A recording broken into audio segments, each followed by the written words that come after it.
Hello and welcome to the next session for identification of bones.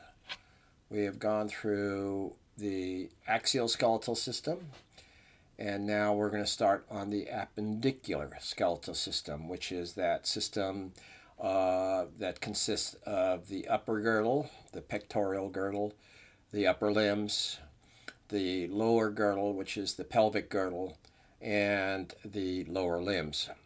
So let's begin with the clavicle. And on the clavicle, we want to be able to identify the bone itself, of course, and we also want to identify the head of the clavicle, which is going to articulate with the manubrium of the sternum.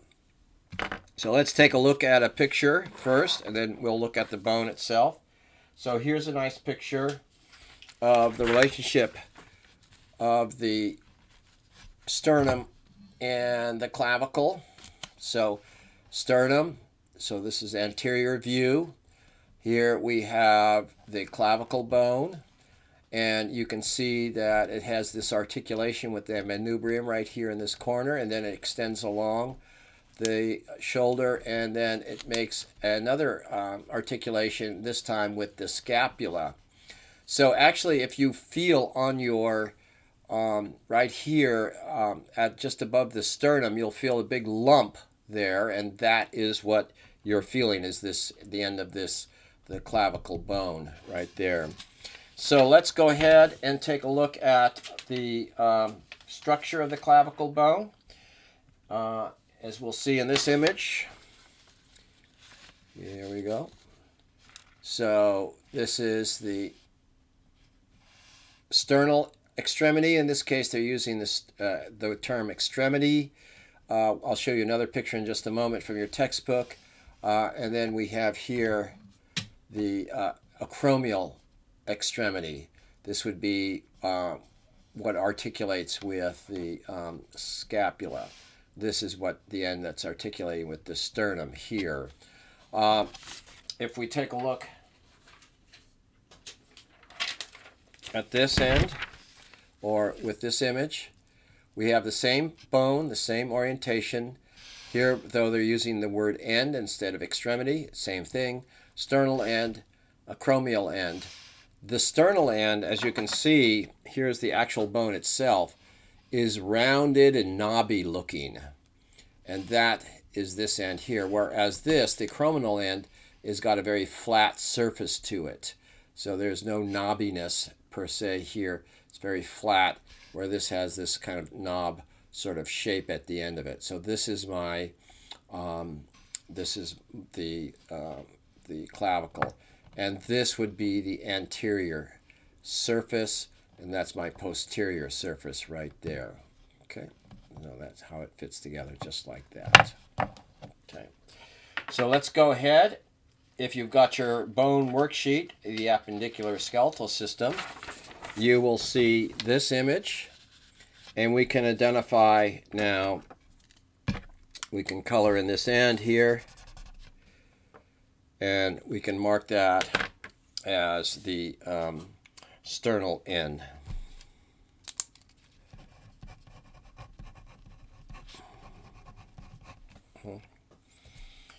Otherwise known as the head backs of the clavicle.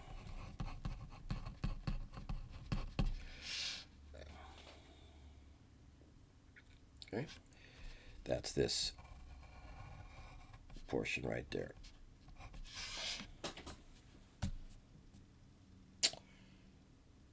All right. Well, let's move on. And let's go ahead and do the next image, or the next bone, I should say, and that's going to be the scapula. So let's go ahead and let's see what we have to identify on the scapula. So we're going to find the spine of the scapula, the acromion, and that we'll see is going to articulate with the clavicle, as we just saw in that previous picture. And we will also look at a couple of other structures. So we'll look at something called the glenoid fossa or cavity, and I'll explain that terminology when we get to that part. And here it's going to be the articulation with the head of the humerus to form the ball and socket joint. The supraglenoid tubercle, and that's going to be the origin of the long head of the biceps brachii. So remember, the bold print means that that's something you're going to run into when you're looking at muscles. So this is something you really want to pay attention to. It'll make your memorization of muscle origin and insertion so much easier if you start to learn these things now and can identify the actual location. That's the supraglenoid tubercle. Then we have the infraglenoid tubercle, and this is the origin of the heads of the triceps muscle. So we'll take a look at that. Then we're going to have the coracoid process, which is the origin of the short head of the biceps brachii. Okay. So all of that is going to be found on the scapula. Let's go ahead and take a look. Let's remind ourselves first, again, the orientation here. So this is the end we're talking about. That's where the clavicle is going to join the scapula. Here's that scapula, and that clavicle is coming out to join at this end of this long process that you see here. All right, so with that in mind, let's go ahead and take a look at some pictures.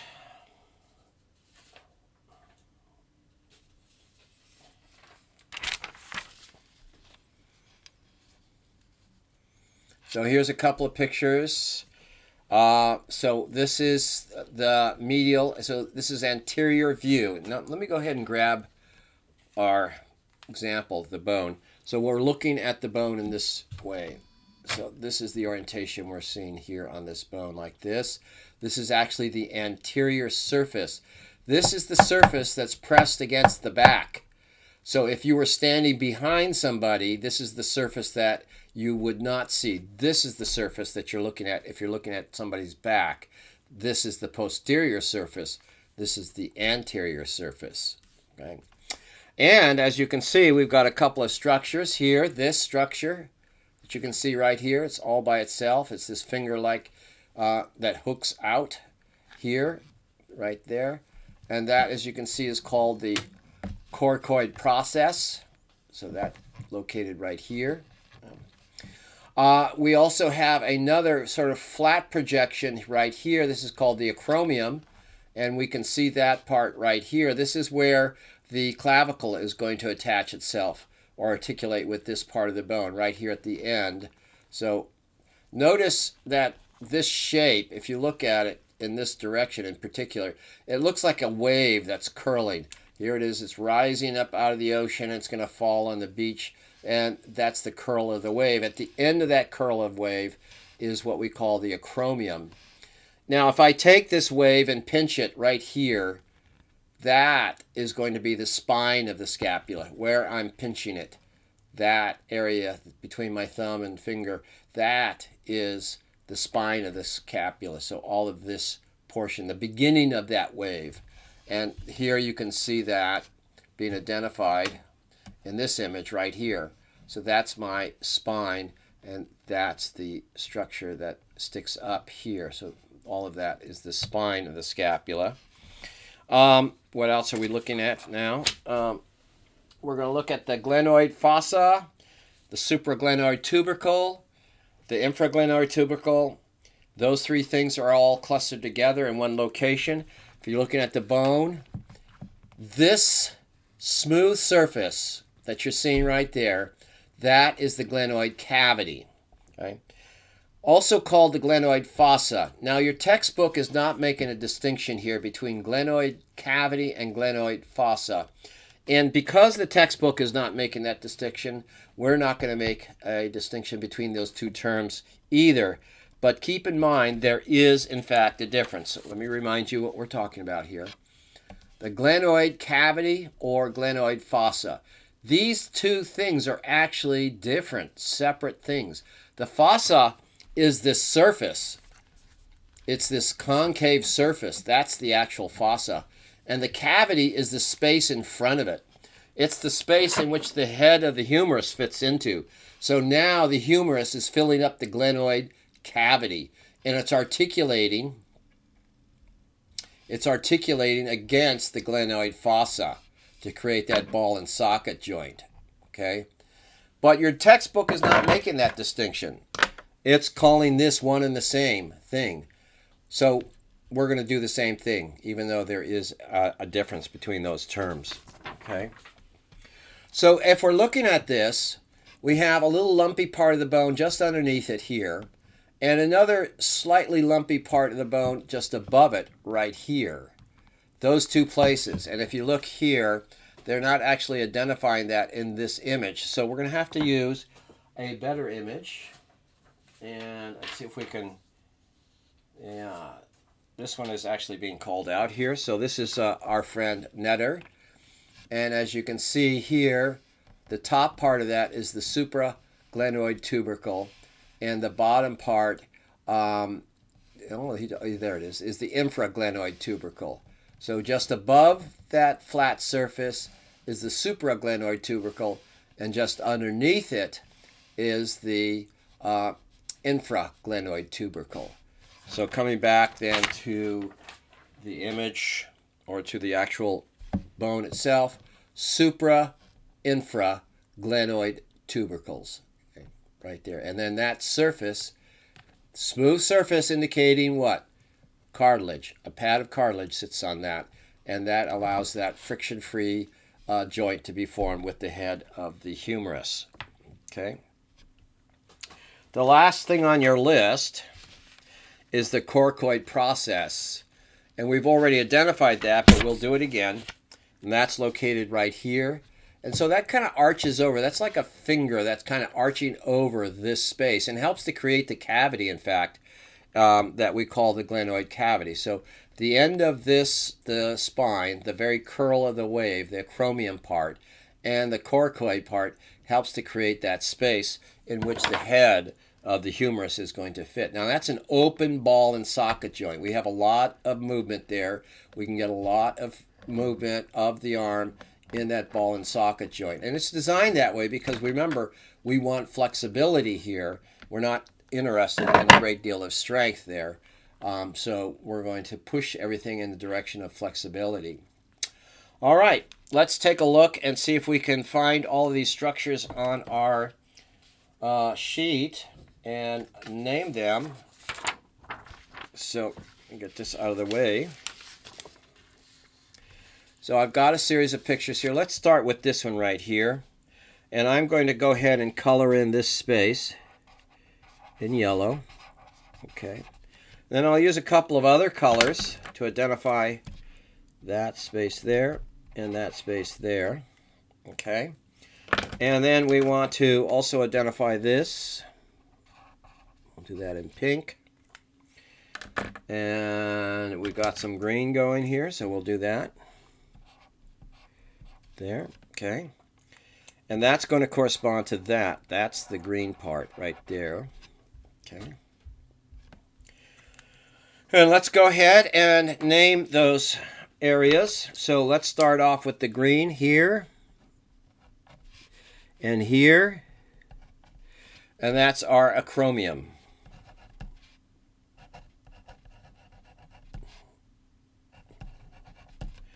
Acromion. Okay. In yellow is going to be the glenoid cavity or fossa.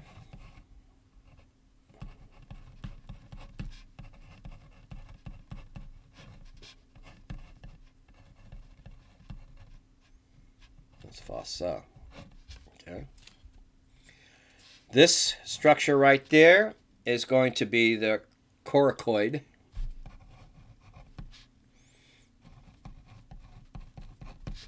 Process. And do I have another color? I think I probably do somewheres. Let's go ahead and do, let's do that. Let's this structure right here.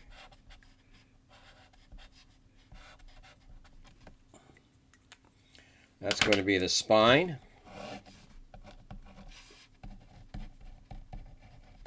Of the scapula.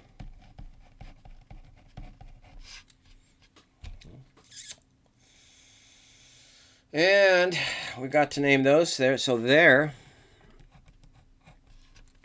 that's my supraglenoid tubercle.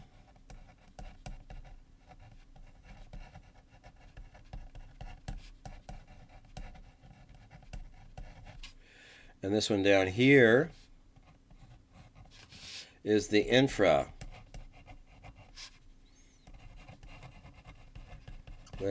tubercle.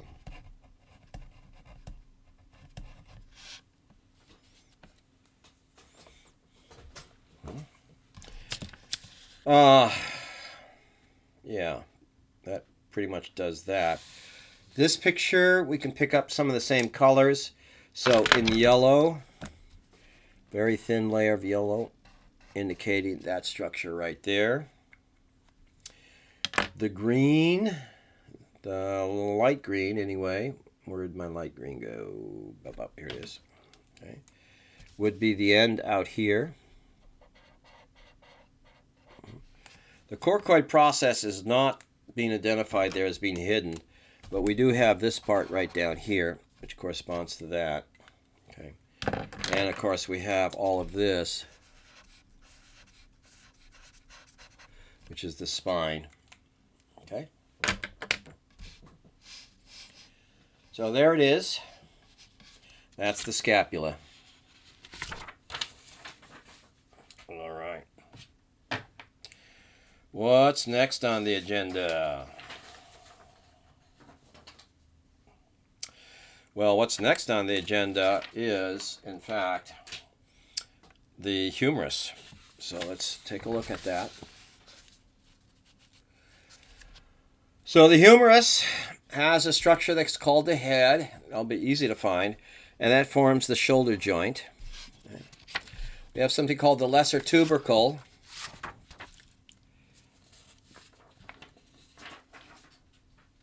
And the lesser tubercle is a place for muscle insertion. We have the greater tubercle, which is in the insertion of the pectoralis major muscle. We have the intertubercular sulcus or groove, and that's going to be a tendon for the origin of the long head of the biceps brachii muscle sits in there. So a tendon sits in that groove. Then we have the deltoid tuberosity, which is the insertion for the deltoid muscle. Then we have the lateral epicondyle, which is the origin for the extensor carpii radialis muscle. It's a mouthful. And then we have the medial epicondyle, which is the origin for the flexor carpii radialis muscle. Okay. Don't worry about the names of the muscles. Those are going to come later. So just be aware that that is something that we're going to be running into. So let's go ahead and take a look at a couple of images. And we'll start with this one. This is Netter.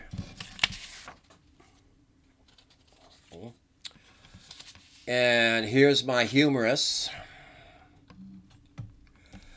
There you can see it fitting into that socket area. So there's my acromion, there's the coracoid process, it's all part of the scapula. And that rounded dome part is the head. Then I have outside here the greater tubercle and then the lesser tubercle. So two lumps of bone. And in between there is a groove, the intertubercular groove. So that's the space in between. Coming about a little less than halfway down, there's a lumpy part of the bone on the shaft, and that's the deltoid tuberosity. And then we've got the lateral epicondyle and the medial epicondyle. And we need to be able to distinguish between medial and lateral sides because the names are only distinguishable by that character. So one's medial and one's lateral. They're both called epicondyles. So how is that going to work? How are we going to do that? And the answer to that question is knowing how to distinguish between the two regions. And so let's grab a bone. Here it is. Let's start at the head region. So as you can see, the dome, that's the head of the humerus.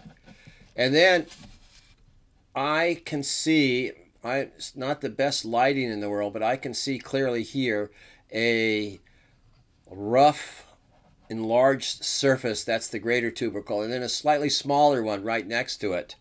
And that's this one. I'm wondering if I can get a little bit more light on that. Let's see. Let's see if that helps at all. Not really, huh? Okay. I'll turn that off. All right, so this is the greater tubercle. That's the lesser tubercle. And then the groove in between. The groove in between is the intertubercular groove. Okay. Then if I come down about halfway, I have a rough patch of bone right here. And you can just see that little ridge there that sticks up. It's kind of prominent. Sometimes this is difficult to spot. But let's figure it out this way. So if I'm pointing to a structure on the shaft of the humerus, there is only one structure there that I want you to know, and that's the deltoid tuberosity. So that's one way to approach that problem. But there it is. That's deltoid tuberosity. Now if we come down here, I have the epicondyles. The problem is, how do I know which one is medial and which one is lateral here? And the answer to that question is to come back up here and take a look at the head. So that head's going to fit into the socket, right? So that means that this is medial and this is lateral. So with that in mind, I'm just going to put my finger here on the medial surface and I'm going to slide it down here, and there it is. That's the medial side of the bone right there, and that's the lateral side. Let's see if that checks out. Okay. Let's see. Okay. Let's see. Aha! I see what's happening here. This bone is actually on the opposite side of the body. It fits into it this way. So this is my medial side. And as I move down here, that's the medial epicondyle, and that's the lateral epicondyle.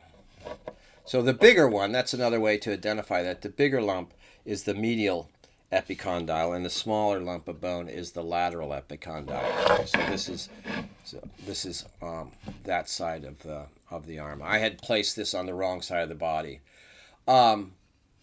So that's something I should actually talk about. There is a left and right to bones. You cannot take a bone that's supposed to be on the right side of the body and move it over to the left side of the body. It won't work. So all bones are either going to be one side or the other side. You cannot interchange bones from one side to the other side. They're designed in such a way that that's not possible. Okay, so head, lesser tubercle, greater tubercle,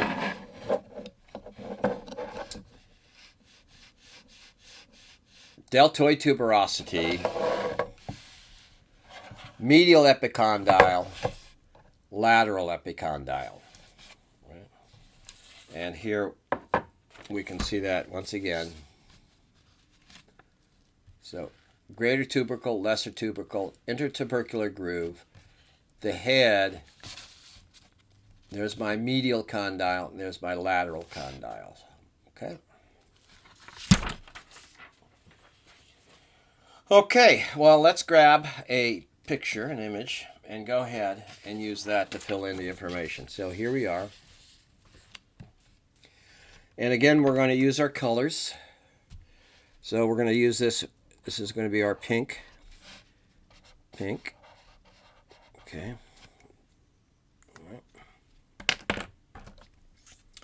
This is going to be yellow. And the problem is that on this side, I can't see that. It's on the posterior side of this picture. But I can identify this.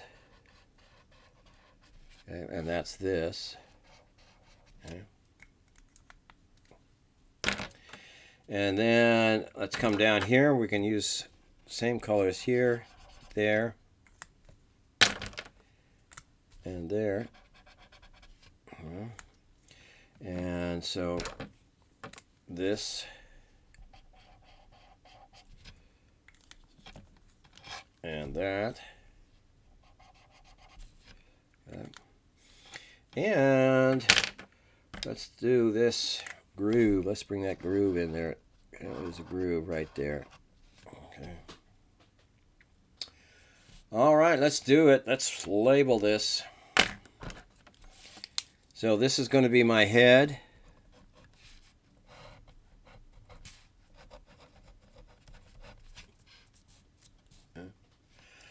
This is the greater tubercle.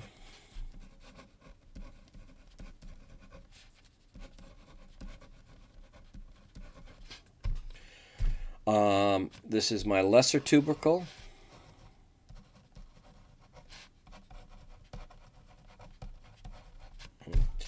And I forgot one, which we're going to bring in right here.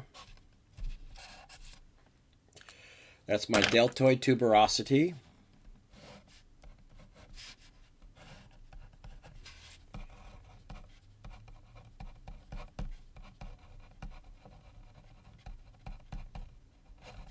Okay. So, do you remember what the bigger one is called?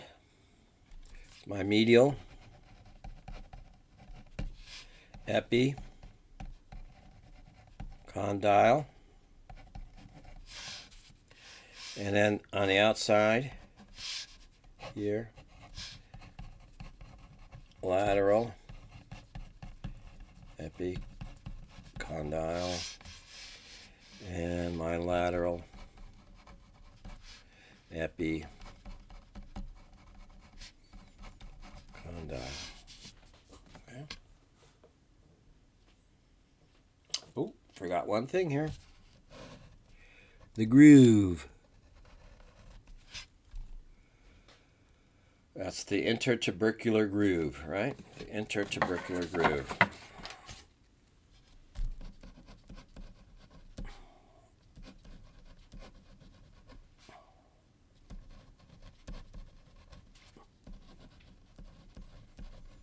Or sulcus.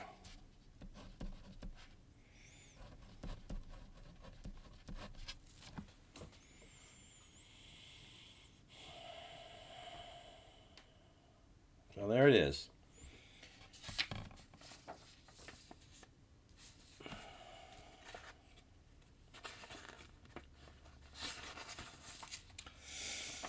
Now we're going to move into the two bones of the lower arm.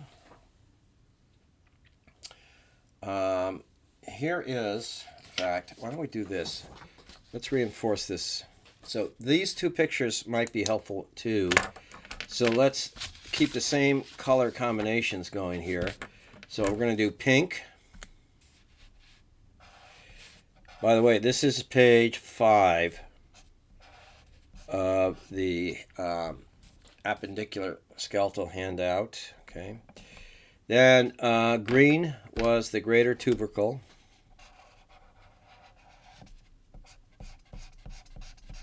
Okay. Yellow was the lesser. Okay. And this was the groove. Okay.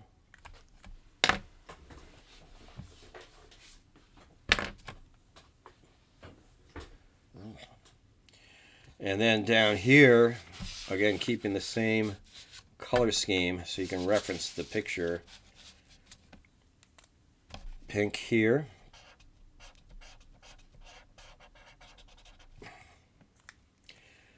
And green over here.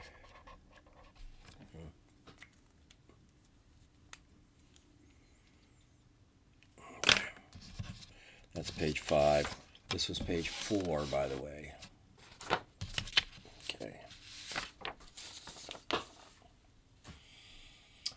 All right. So now we're doing the two bones of the lower arm. And that's the ulna and the radius. And let's, first of all, we're going to go right to the bones so I can show you how to distinguish between those two bones. So the radius and the ulna. So at the proximal end of these bones, we have these shapes. So one of these bones has a giant mouth, as you can see, and the other one has a circle. Now, it's been broken, so it's not quite as nice as you would like it, but it's usually a smooth surface like this, and it's round, it's quite round. So how are which is which? How are you going to make that distinction? The answer is that you listen to the words of the bones, or the names of the bones. So radius, what is a radius? A radius is half the diameter of a circle. And so this is a circle, so that makes this the radius. Okay. And the big mouth is the ulna. Okay, so that's how you're going to make a distinction between those two bones. It's quite easy, actually, once you've seen that. Let's go ahead and look at what it is that we want to find on these bones. So with the ulna, we're going to find something called the olecrayon, and that's the insertion for the triceps brachii muscle. Okay. We're going to find something called the trochlear notch, and that's going to form part of the elbow joint. Okay. And we're also going to find something called the radial notch.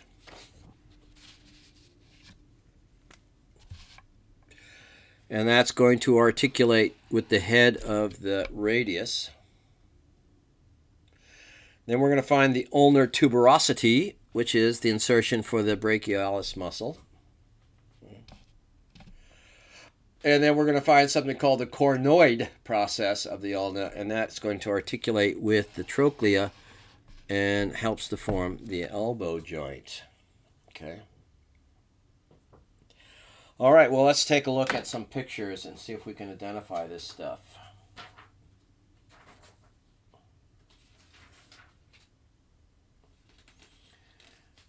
So this is a good start right here.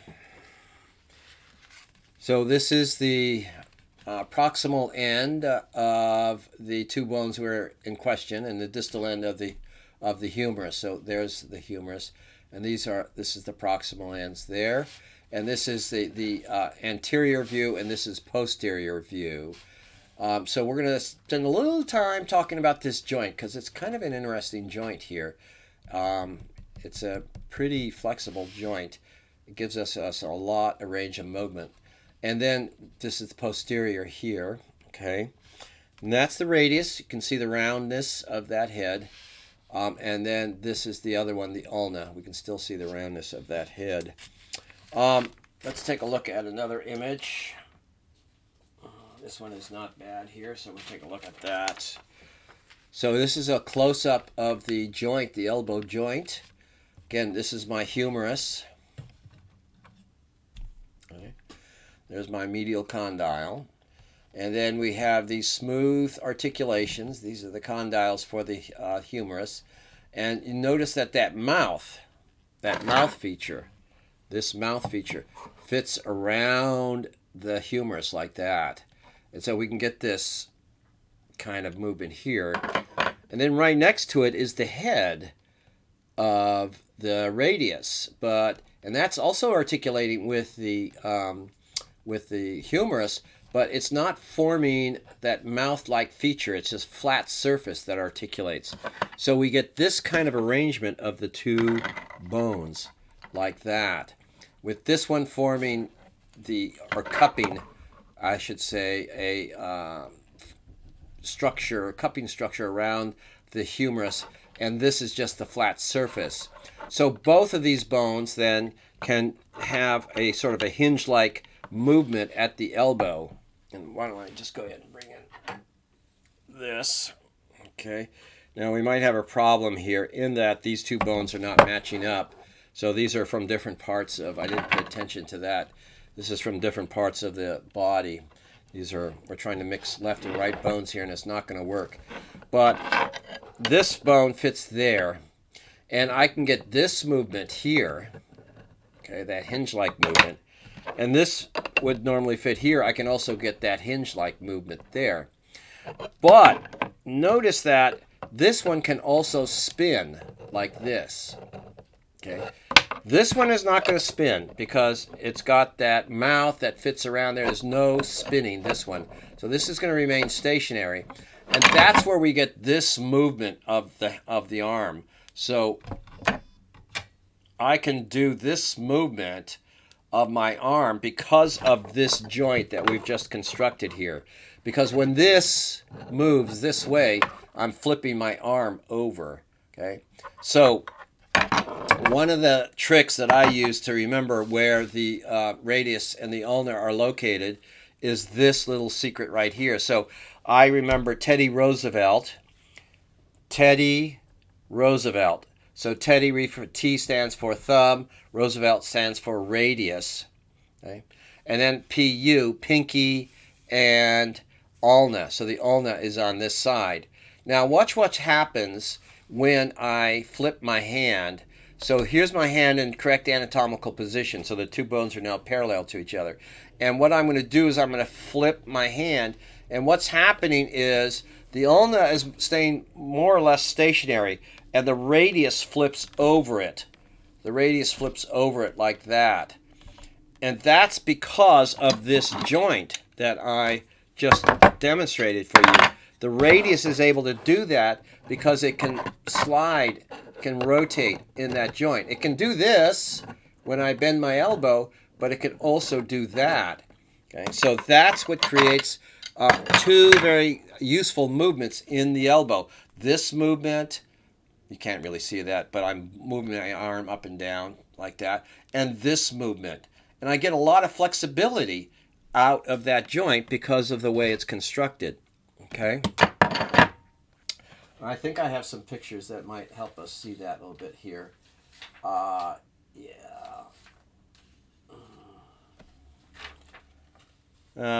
No, this doesn't add too much to that. Okay, so let's go ahead and identify some of the parts, and we'll focus here on the ulna. That's what we're doing, right? Yeah, we're doing the ulna. So here are the parts that we're interested in. The olecrayon, the trochlear notch, the coracoid process, and the radial notch, all clustered here at the head of this. So this is exactly the orientation that you want.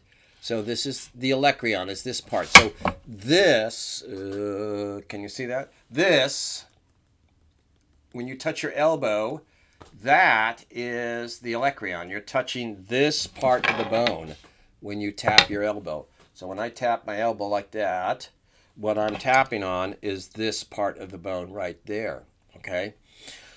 So, olecrayon, trochlear notch, which is the mouth. The bottom lip is the coronoid process. And then this smooth spot, which is what the head of the radius fits in. So that's why I can get that spinning motion of the radius.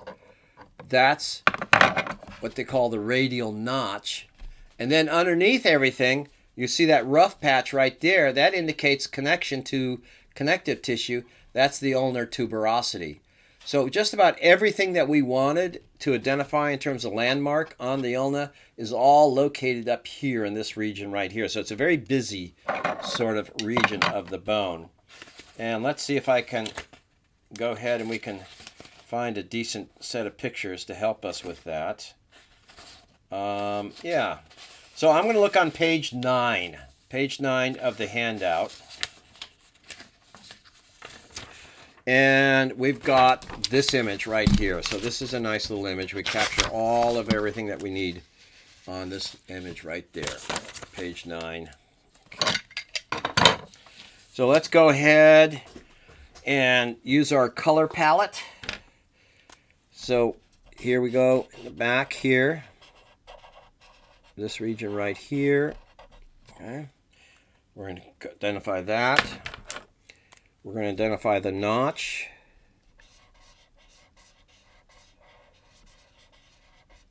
Okay. We're going to identify the lip.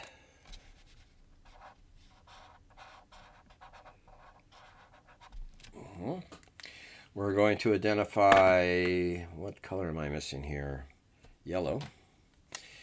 This.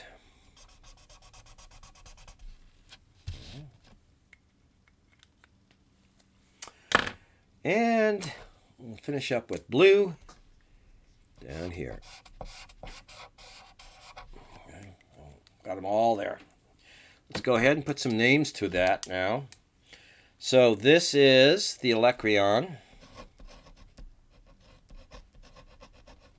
Olecranon.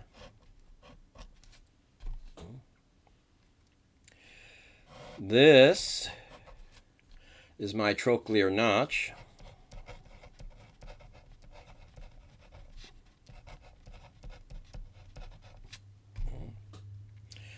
This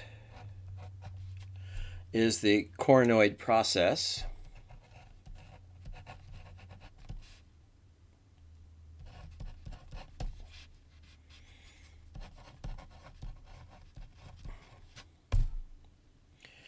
This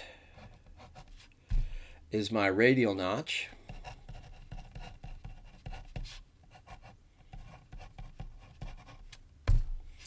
And that down there is the ulnar tuberosity.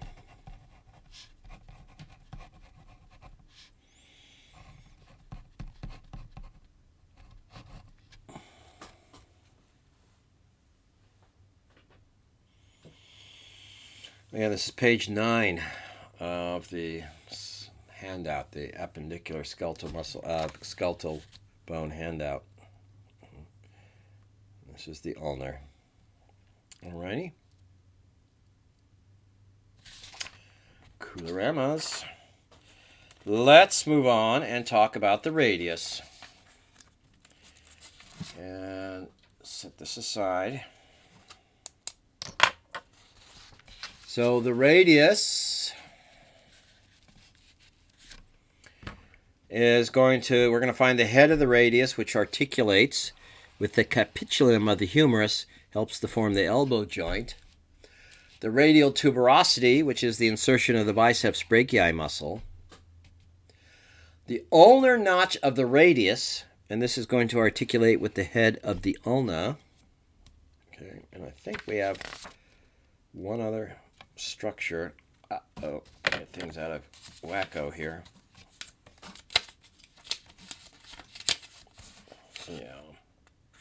Yeah, one more structure, just as I thought. The styloid process of the radius. Styloid process of the radius. And this is going to help to forms the wrist joint superior to the styloid process of the insertion of brachial. Helps to form the wrist joint. Superior to the styloid process is the insertion for the brachialis muscle. Okay. Styloid process. All right, let's do it. Let's begin with looking at the bone itself. By way of picture, I guess that makes sense to do that first. Here I have a little bit of criticism for the textbook. I wish they had better images of both.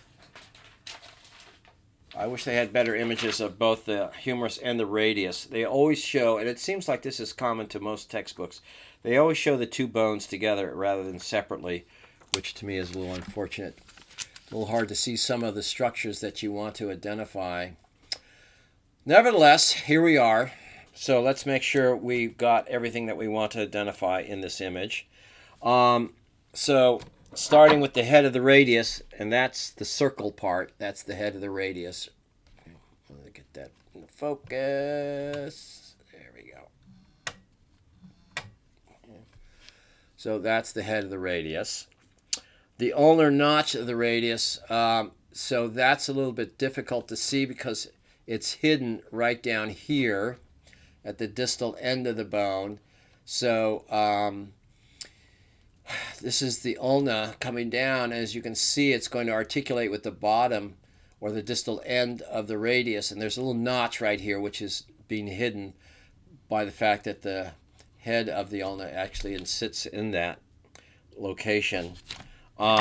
Then the other structures that we wanted to find were the, so we found the head of the radius, the radial tuberosity. That's easy, right there, radial tuberosity. And then the other thing was the styloid process. And if you look down here, there's a little pointed end right there, little pointed end of the radius. That's my styloid process there and right there. So let's turn our attention to the actual bone itself, and that will help us work out all these spots here. So starting at this end, this is the head of the radius. There's the radial tuberosity sitting right there, okay? And as we move down here, there's the styloid process, that pointed part, and then on this side you see a little notch right there, and that is the radial notch, or the ulnar notch of the radius. Okay. All right, so the question is, do we have a decent picture of these bones? And that's a good question. Let's see if that's the case. Let's go through here, see what we got. Not really. So we're going to have to just make do with what we have. So this is page 6 of the handout, the appendicular skeletal bone handout. And most of what we want to find is on here. So we're going to go ahead and color some of this in. So let's go ahead and do blue for the head. Okay. Let's do orange for the radial tuberosity, which is right here. And you can't see it in that image. Let's do the pink. Okay. And then we're going to just do a dark line. And do a dark line. Dark green here.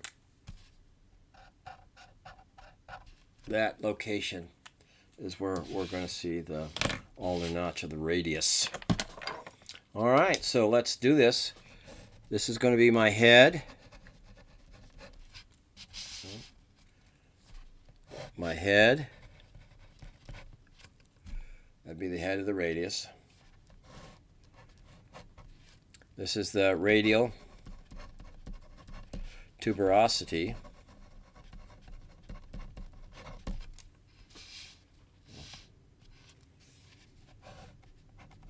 And in pink there is the styloid process. I'll make sure I spell that right. Yeah.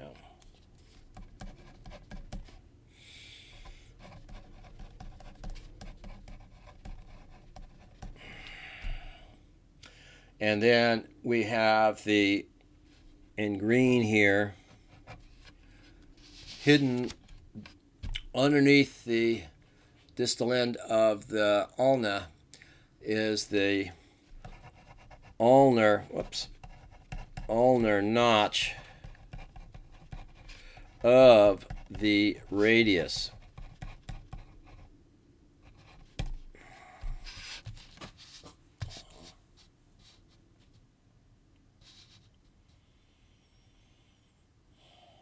Okay.